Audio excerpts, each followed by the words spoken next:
ये दो मार्ग है जो कि बीजक में स्पष्ट कहा गया है।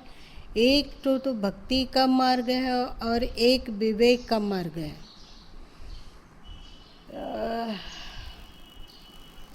विवेक का मार्ग है कि तुम स्वयं में इतना अधिक विवेकवान हो, इतनी तुम्हारी दृष्टि समझ युक्त हो कि तुम सार और आसार को, सही और गलत को भली भांति स्वयं ही पहचान लो।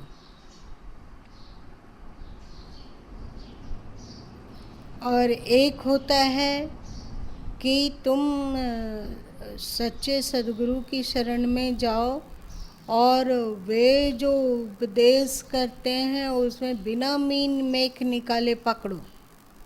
ये भक्ति का मार्ग है। भक्ति का मार्ग समर्पण का है और विवेक का मार्ग स्वयं खोज का है।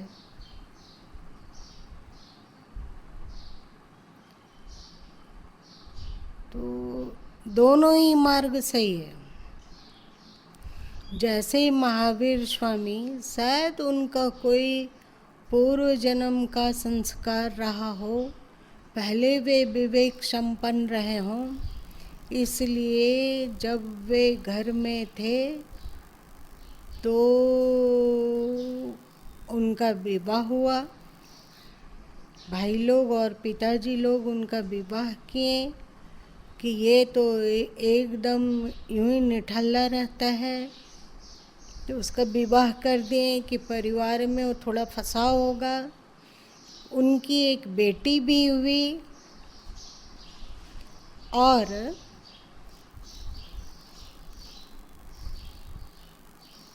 पर ये सब चीज़ें उनको बांध नहीं सकी।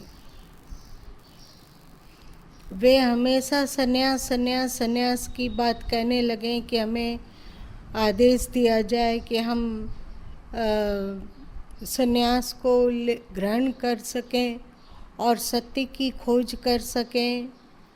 तो उनके पिताजी बोले कि जब तक मेरा जीवन है तब तक तुम कहीं नहीं जाओ, यहीं ठहरे रहो और मेरे जीवन के बाद तुमको जो इच्छा होगा सो करना। तो वे मान गए। मान जाना भी आसान नहीं है। जब अंतस में वैराग्य का तूफान हो तो ये मान जाना कि पिताजी के लिए घर में रहें, ये भी आसान नहीं है क्या? सचमुच का बैराग हो तो ये आसान है? आसान नहीं है। मन यदि कुनकुना रहेगा तो सोचेंगे कि अरे चलो किसी बहाने से ही सही, पिताजी के बहाने से ही सही, कुछ दिन तो यहाँ और रह लूँ। यहाँ का सुख सुविधा, सब तरह का ऐशो आराम, क्योंकि वे भी राजपुत्र थे। ऐसा अगर मन कमज़ोर होता तो आसान था रहना, पर यदि एकदम मन परिपक्व हो, वैराग्य की अग्नि अंदर धधक रही हो, तो पिताजी के कहने पर ठहर जाना आसान नहीं था। उसके बाद कुछ वर्ष बीत जाने पर उनके पिताजी भी गुजर गए, सब काम क्रिया भी हो गया। तो अब घर के मुखिया उनके बड़े भाई थे। वे बड़े भाई के पास जाकर बोले कि अब हमें घर त्याग का आदेश दीजिए, हमें अनुमति दीजिए। तो बड़े भाई बोले कि अभी पिताजी गुजरे हैं, मैं अपने को बहुत अकेला महसूस कर रहा हूँ, और तुम कैसे स्वार्थी हो कि हमें छोड़कर जाने को तैयार हो गए।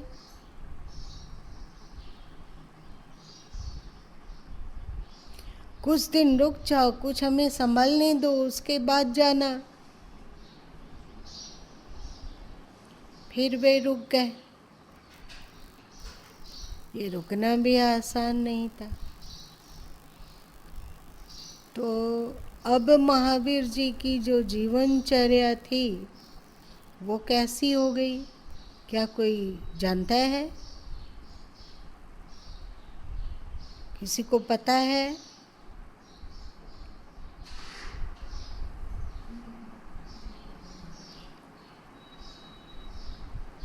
तुम्हें अमित नहीं पता? तो अब ऐसे उन्मन्न हो गए कि घर में रहते हुए भी वे घर में नहीं थे और राजसी भोजन करते हुए भी वो कुछ नहीं खा रहे थे और वे जिंदा होते हुए भी जिंदा नहीं थे और परिवार के बीच रहते हुए भी वे परिवार के बीच नहीं थे। सबके साथ भोजन होता था तो सबके साथ बैठकर भोजन करते थे, पर वे वहाँ उपस्थित नहीं थे। इसको क्या कहा जाएगा? रहते हुए वहाँ नहीं रहना। जैसे राजा जनक जी का हुआ है ना। और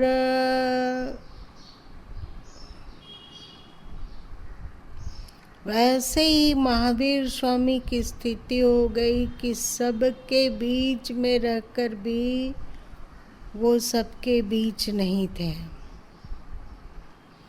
तब बड़े भाई लोगों को लगा, पत्नी को लगा कि इनको अब घर में रोकने से कोई लाभ नहीं है, क्योंकि तन से तो वे घर में हैं पर मन को वन में भेज चुके हैं।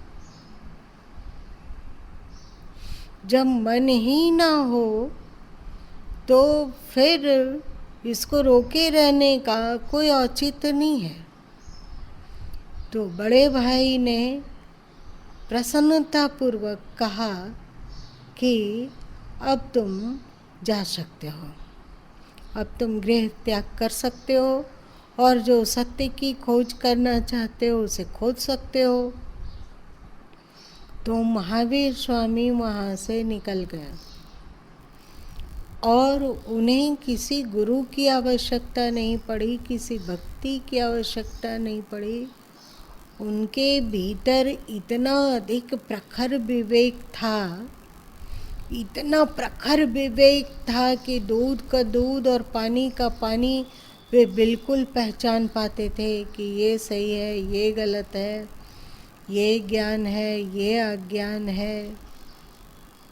और फिर वे तप में प्रवृत्त हुए और घोर तप तो उनका जो तप था उसे करने की शैली विलक्षण थी। ऐसा नहीं कि आँख मूंद कर बैठे हुए हैं और अपने स्वभाव की समीक्षा नहीं कर रहे हैं अथवा आत्म तत्व की समीक्षा नहीं कर रहे हैं अथवा उनमें कोई परिवर्तन गोचर नहीं हो रहा है, ऐसी बात नहीं थी। स्वाभाविक ही उनमें इंद्रिय निग्रह थी, स्वाभाविक ही उनमें ये था कि जो भिक्षा में मिल जाए, बासी अथवा ताजा, जो भी मिल जाए उसमें वे संतुष्ट थे। और उनकी इंद्रियां निग्रहित थी। ऐसा नहीं था कि उनकी इंद्रियां संसार की ओर भागती थी अथवा भटकती थी। अच्छा देखने की इच्छा, अच्छा सुनने की इच्छा, प्रिय वस्तु भोजन की इच्छा अथवा इच्छा अनुसार सुख सुविधा अथवा बहिर्मुखता के इस तीर्थ कर लिए, अब उस तीर्थ में घूम आए, उस तीर्थ को देख लिया तो उस तीर्थ बाकी है तो वहाँ चले जाएं, ये सब कोई बहर मुक्ता नहीं थी। उनके जीवन में स्वाभाविक ही सबकी ओर से विरक्ति थी।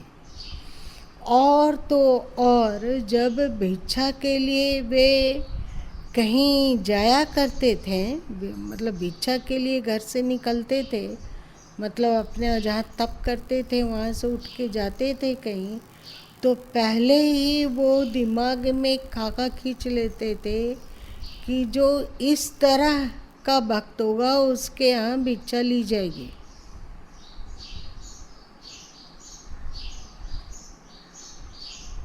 जैसे कि कोई भोजन अपने सिर पर उठाकर भोजन को यहाँ से वहाँ कहीं ले जाते हुए मिलेगा तो उससे भिक्षा ग्रहण किया जाएगा।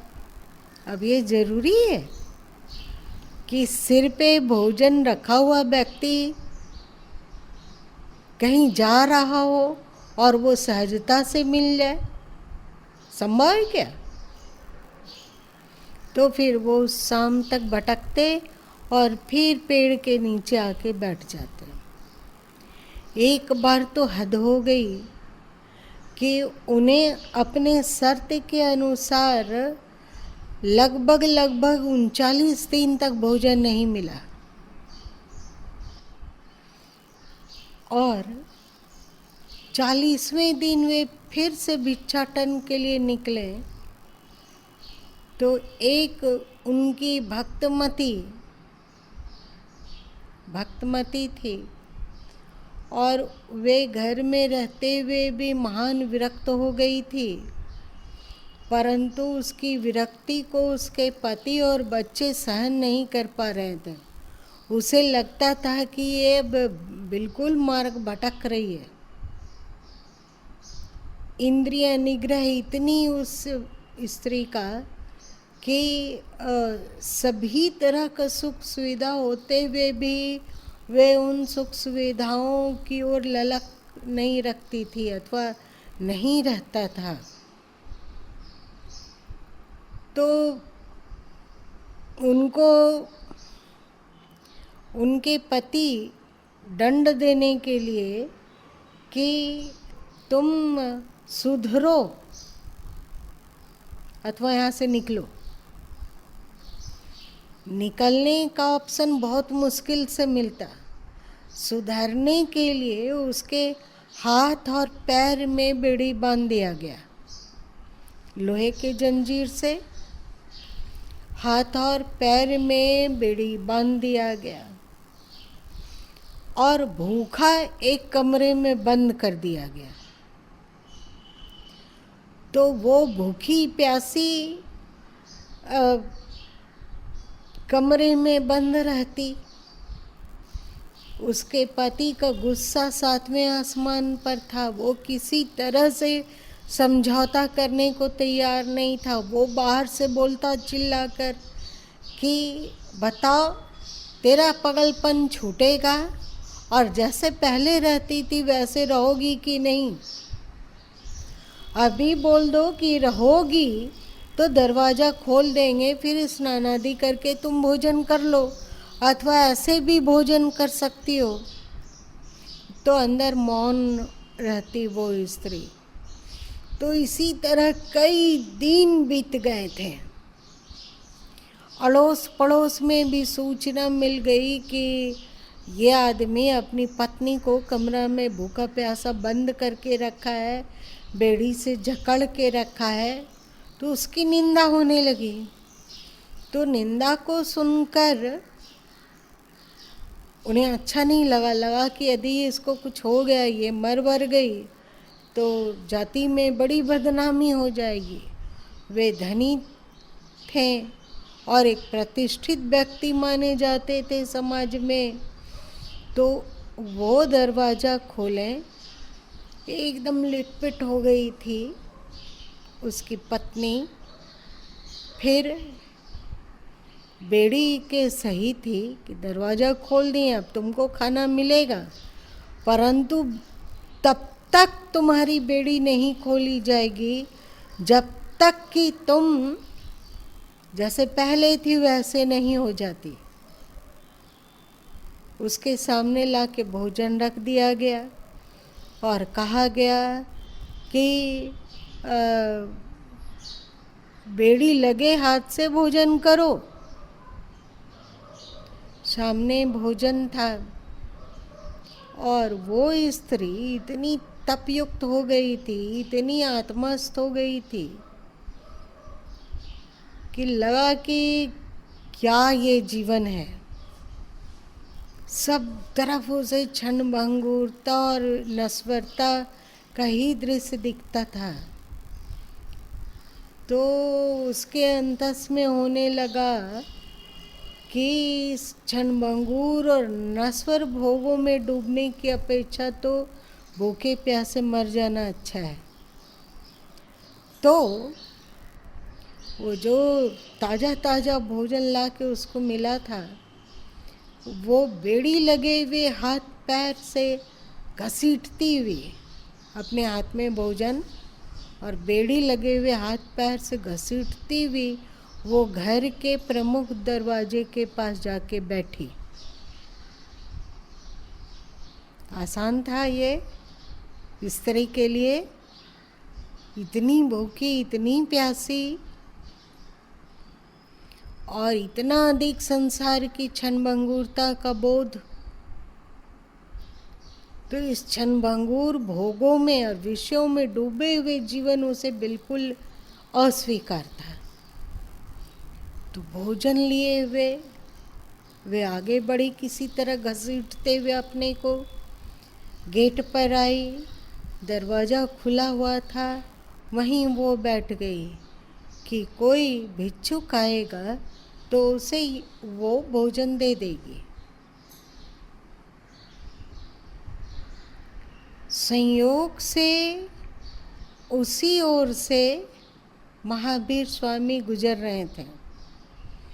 तो महावीर स्वामी उस स्त्री की ओर देखे तो स्त्री का फटा चीटा गंदा सा वस्त्र हो गया था, क्योंकि अनेक दिन से वो बंद थी, तो वस्त्र धुला हुआ तो पहनी नहीं थी और उसको अब श्रेष्ठ वस्त्र भी देना बंद कर दिया था उसका पति।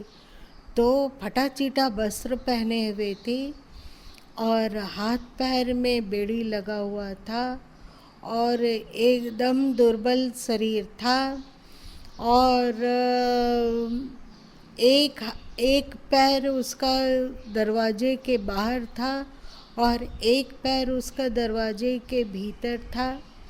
एक पैर हाथ से वो भोजन का थाल उठाई हुई थी, दूसरे हाथ से मतलब किसी तरह वो धरती थामे हुए थी।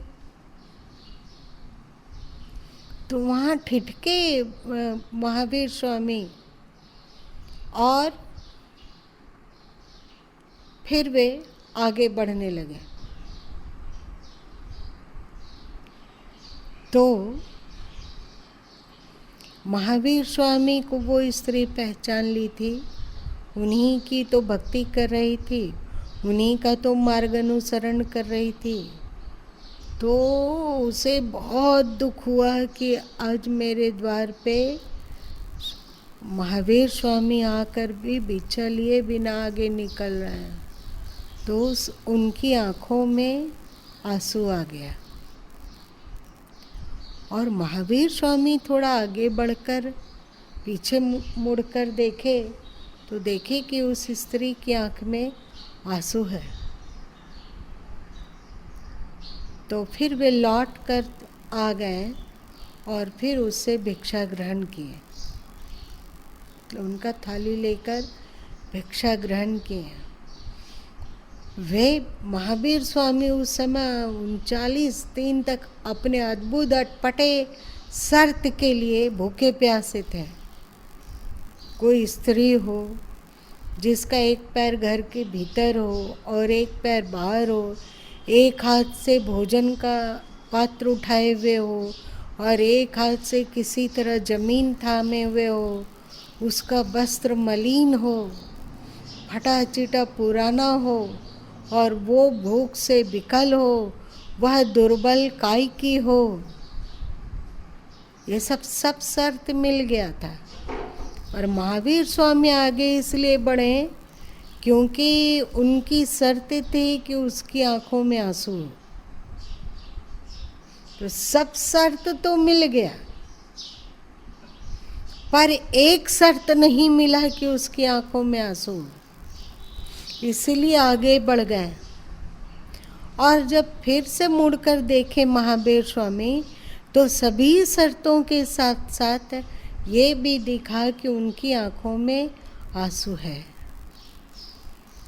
तो महावीर स्वामी उनके दिए हुए भोजन को ग्रहण किए और वो स्त्री महावीर स्वामी के सामने ही अपने प्राण को त्याग कर पता नहीं किस दिव्य मोक्ष को प्राप्त कर ली, पता नहीं। वहीं पर महावीर स्वामी का भोजन ग्रहण किए और वो बहन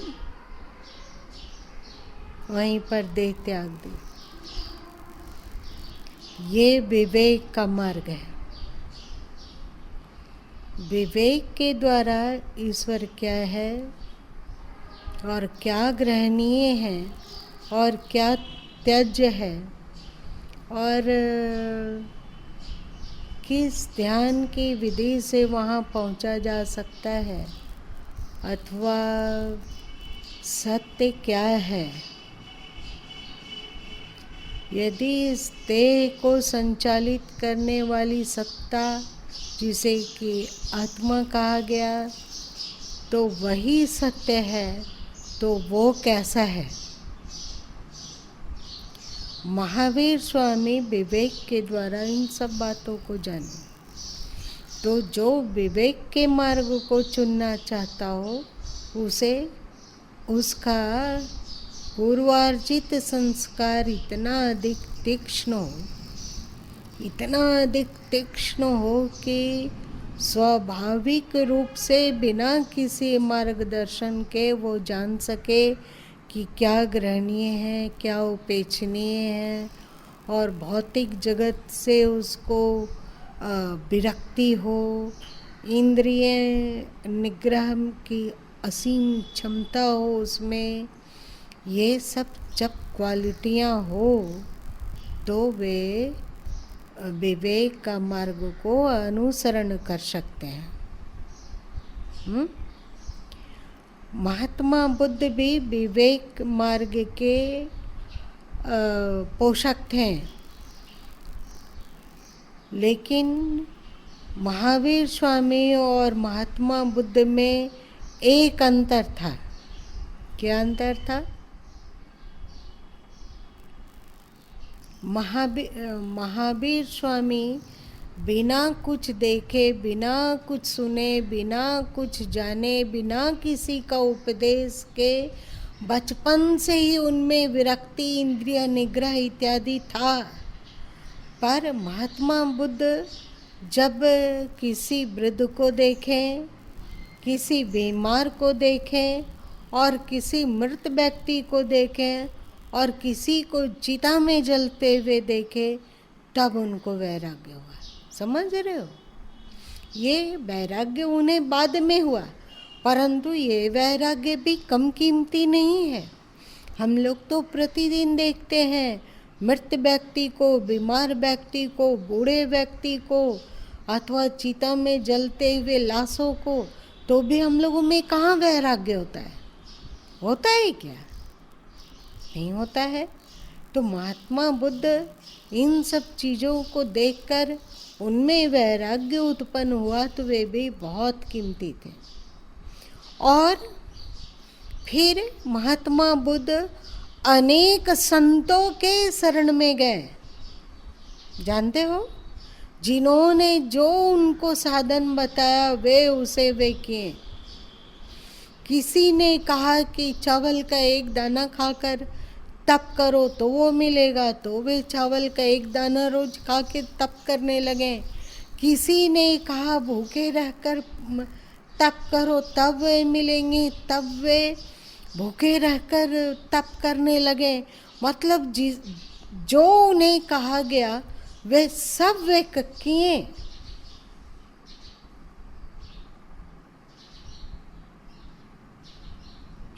पर उन्हें ज्ञान नहीं मिला, बुद्धत्व की प्राप्ति नहीं हुई। इससे लगता है कि महात्मा बुद्ध अनेक अनेक अनेक संतों के पास गए थे, है ना।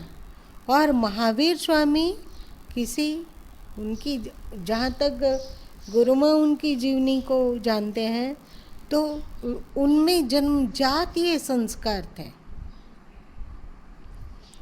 अंत में महात्मा बुद्ध वही बोधि वृक्ष के नीचे बैठ गए और उन्हें लगा कि यह संसार तो असत्य है ही, साथ साथ अध्यात्म में भी कुछ नहीं रखा हुआ है। अभी क्या होता है कि कोई संसार को त्याग कर अध्यात्म को पकड़ता है और अध्यात्म में उसे कुछ नहीं मिलता है, तो फिर वो लौट कर संसार को पकड़ता है और चिपकता है और संसार का आग्रह उसका प्रबल हो जाता है। होता है कि नहीं? ऐसा होता है। पर महात्मा बुद्ध में ये क्वालिटी थी कि जब संसार उन्हें क्षणभंगुर दिखा तो संसार तो छूट ही गया था, अब अध्यात्म की भी पकड़ छूट गई। अब न संसार के लिए चिंतन करना कुछ बाकी रहा, ना अध्यात्म के लिए चिंतन करना कुछ बाकी रहा। तो उस स्थिति में क्या हो गए वे?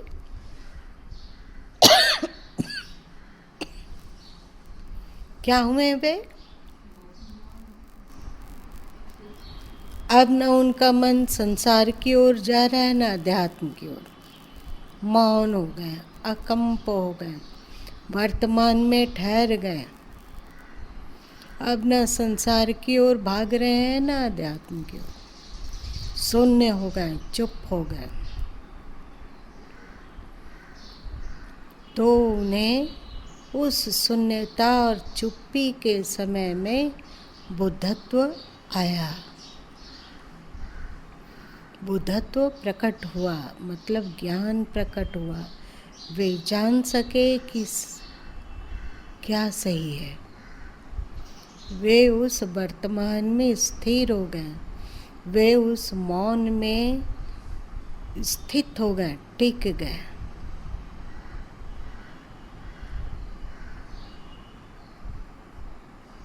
ये दोनों विवेक का मार्ग है।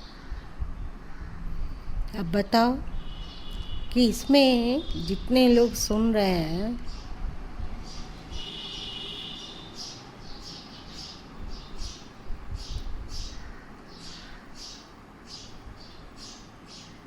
वे अपने को विवेक मार्गी बना सकते हैं?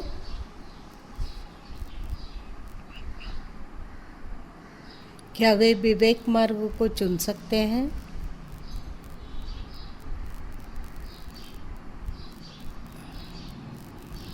मौन मत रहो, बाकी लोग चुन लेंगे। बिना किसी के कस के सहारा का, बिना कहीं भक्ति को टिकाए,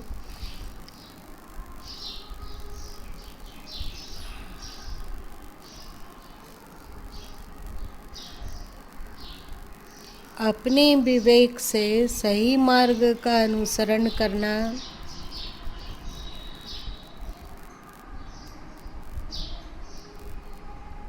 सही मार्ग में चलना संभव है। सबसे पहले सही मार्ग को क्या हम लोग जानते हैं? और यदि जानते हैं तो उसमें टिकते कितना है?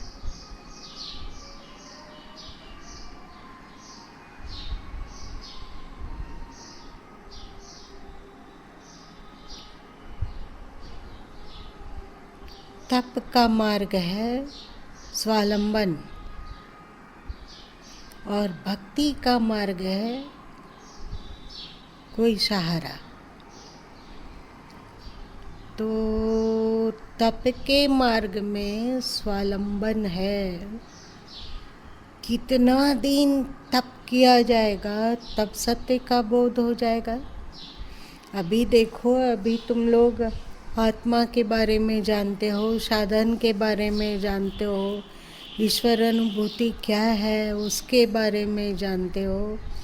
लेकिन सोचो कि ये सब यदि तुम किसी के द्वारा जाने नहीं होते,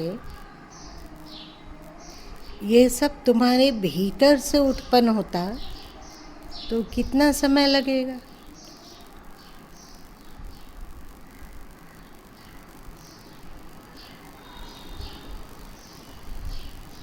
किसी पुस्तक से नहीं जानते हैं, किसी सद्गुरु से नहीं जानते हैं, पर जो सही है, जो सत्य है, वो हमारे भीतर से आए, हमारे भीतर से उपले।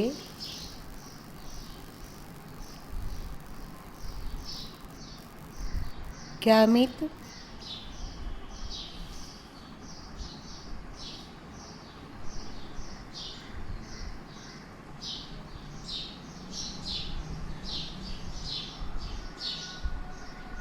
जल्दी बता।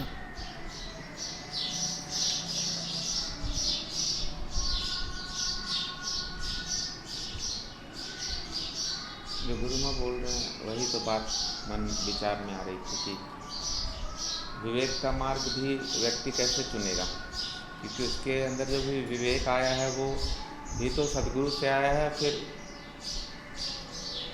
उनके द्वारा जो पुस्तकें उससे आया है। तो विवेक का मार्ग का मतलब हुआ कि वो प्रारंभ से ही विवेकी होता। जिस प्रकार महात्मा बुद्ध या फिर महावीर स्वामी प्रारंभ से ही विवेकी थे तो उन्होंने विवेक का मार्ग चुना। परंतु अगर अभी एक कोई कहता है कि मैं विवेक का मार्ग चुनूंगा, तो वस्तुतः वो विवेक का मार्ग नहीं होगा। वो पूर्व में जो भी उसने संस्कार बटोरा है या पूर्व में जो सदगुरु से ज्ञान को प्राप्त किया है, पुस्तकों से ज्ञान को प्राप्त किया है, उसी के अनुसार वो विवेक को प्राप्त किया और उसी के अनुसार उसका आचरण होगा, अगर उस मार्ग को चुन लेता है तो। लेकिन उसमें मूल रूप से सहयोगी तो सदगुरु ही होंगे। आज वो भले कह सकता है कि मैंने विवेक का मार्ग चुना, परंतु वो विवेक महात्मा बुद्ध या महावीर स्वामी का विवेक नहीं होगा। तो इसलिए अभी के परिप्रेक्ष्य में तो ये नहीं कहा जा सकता है कि विवेक का मार्ग चुना जाएगा। और वैसे भी विवेक के मार्ग चुनने में बहुत सारी समस्याएं हैं। अगर महात्मा बुद्ध और महावीर हुआ जाता, कोई व्यक्ति इस तरह से होता, तो ठीक है, वो विवेक का मार्ग चुन लेता है। और अभी की परिस्थितियों और परिप्रेक्ष्य के हिसाब से ये देखने में आता है कि जो गुरु और गरुड़ के बारे में जो गुरु माँ के द्वारा पूर्व में बताया गया था, तो अगर विवेक का मार्ग चुनता है तो कहीं ना कहीं जो पूर्वाग्रह है पूर्व का, या जो जिस मार्ग पे वो आगे बढ़ रहा है, तो अगर वो उस तरह से उसका मन नहीं है जिस तरह महावीर और बुद्ध का था, तो वो पतन की ओर भी बढ़ सकता है। क्योंकि अब उसको सही रास्ता दिखाने के लिए जो सदगुरु थे वो नहीं है, और आगे में हो सकता है कि वो पूर्वाग्रह से कुछ ऐसा कर दे जो उसको सही प्रतीत लगता हो, उसके लिए उसके विवेक को अच्छा भासता हो, परंतु वो सही नहीं है, वो सत्य नहीं है, वो कहीं ना कहीं दबा हुआ है, ढका हुआ है, या कुछ उसमें गड़बड़ है। अभी के परिप्रेक्ष्य में ये कहना थोड़ा कठिन है कि विवेक का मार्ग चुना जाता है।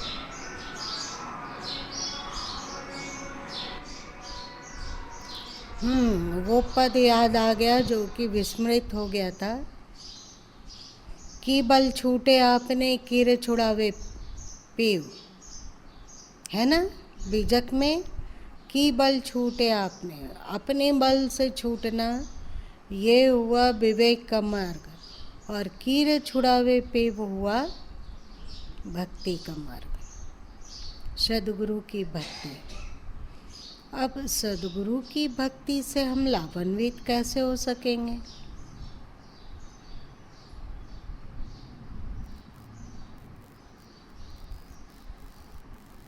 अपनी मान्यता और आग्रह पूरा छोड़ना होगा, मिटा देना होगा जो हम जानते हैं अथवा मन जिसे हमारा सही कहता है,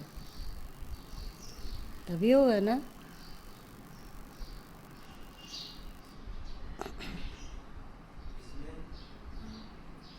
जो शुरू प्रारंभ में गुरु माँ के द्वारा वो संगीतकार के बारे में बताया गया था और फिर दयानंद जी, तो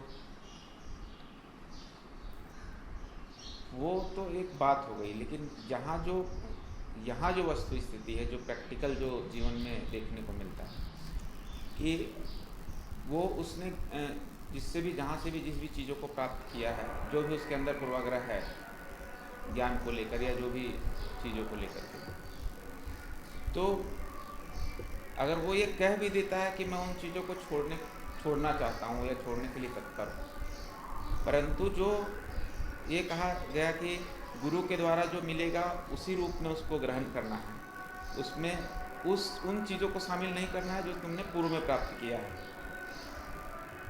तो ये कैसे पता चलेगा कि फिर वो जो गुरु ने जिस तरह कहा उसको उसी रूप में, क्योंकि मन जब तक उसका परिमार्जित नहीं हुआ है और जो उन्होंने बटोरा उसको छोड़ना इतना आसान तो नहीं, कह देना आसान है, परंतु वो मन से पूरा पुछ जाए, पूरा खत्म हो जाए, ये मतलब लगता नहीं कि इतना जल्दी या इतना आसान है, मतलब बहुत ही ज़्यादा कठिन प्रतीत होता है कि वो परिमार्जित, वो पूरा का पूरा साफ कर दे जो पूर्व में हमने बटोरा है।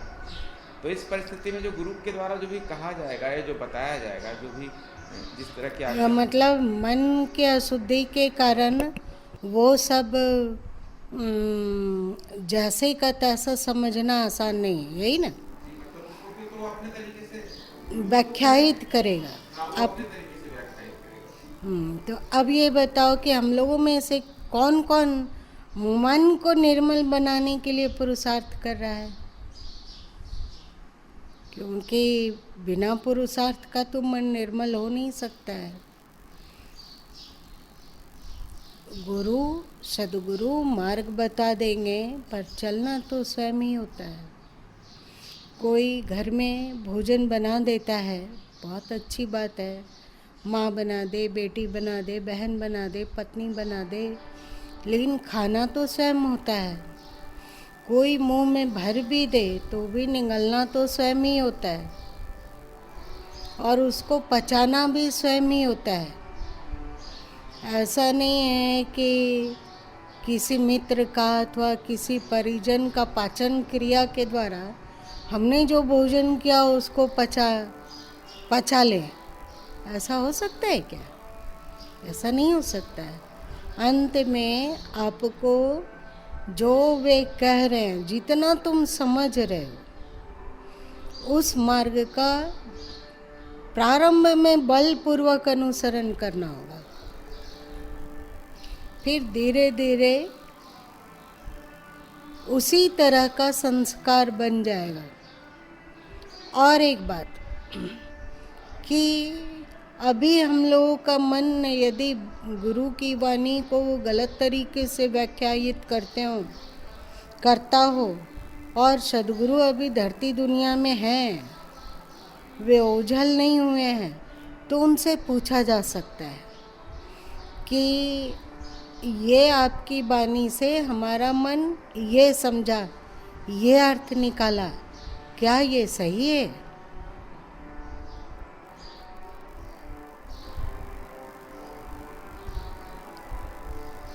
मृत सद्गुरुओं के सहारे भी जाना जा सकता है, पर समझो कि वो भी एक टेढ़ी खीर जैसा ही है।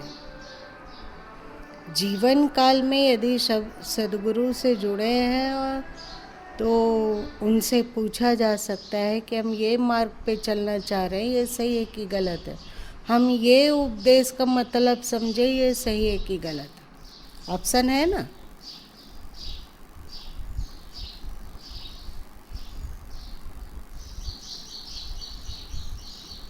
अब और बात कल सुनते हैं। संसार के लिए हम लोग कितना पुरुषार्थ कर रहे हैं और मन की निर्मलता के लिए कितना पुरुषार्थ कर रहे हैं। पुरुषार्थ करने का क्या मतलब है कि आंख बंद कर ध्यान करना या अपने छोटे छोटे क्रियाओं में जो हमारी मन स्थिति है उसको बदलना। मान लो कि प्रतिदिन कोई व्यक्ति 4 घंटा ध्यान करता हो तो उसे वो पूरा पा लेगा, अथवा उसे व्यवहारिक जीवन में भी सत्य का अनुसरण करना होगा।